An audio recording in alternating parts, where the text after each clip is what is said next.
Okay. Thanks for chatting with me today, Wendy.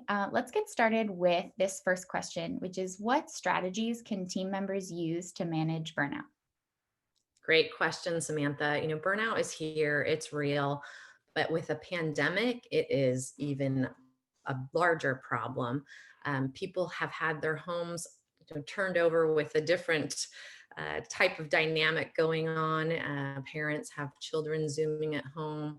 Many of you now have your spouse or partner working from home too.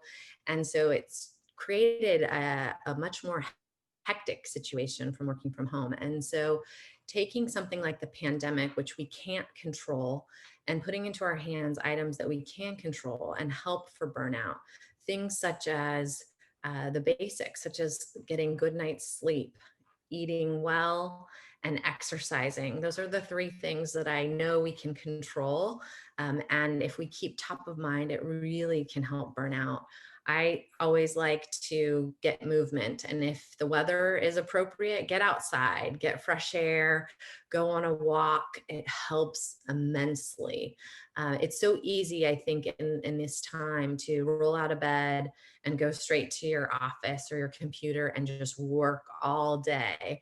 And that's not healthy for us. That fresh air, that movement, that eating well, will really help curb the burnout feel and prevent burnout. But we have to be disciplined. And it's so much easier sometimes not to be disciplined and instead to dive into work, but really taking care of ourselves, our well being and self care is super important. Yeah.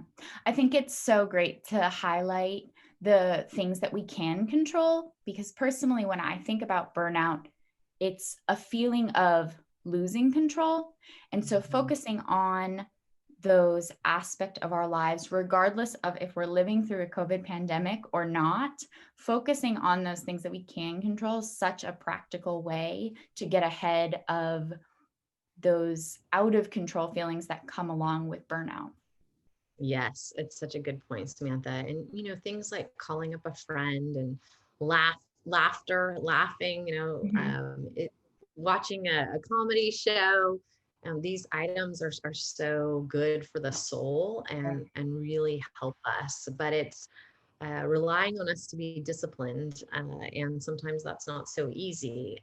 It's sometimes easier to eat junk food, right? Mhm. But the longer term, is that going to make us feel better? Well, maybe every once in a while, Right, yeah, for right, sure, right. right? A big Maybe greasy not long burger makes term. you good, Yeah. but all the time, that's not helpful. And so being disciplined, trying to get in bed. I know myself sometimes with this pandemic, I feel like, oh, I'm more tired than used to be. And it's just the stress of the pandemic and not recognizing that. And so being good to yourself and really trying to follow, what the doctor's orders usually always are. Yeah, that's great. Thank you.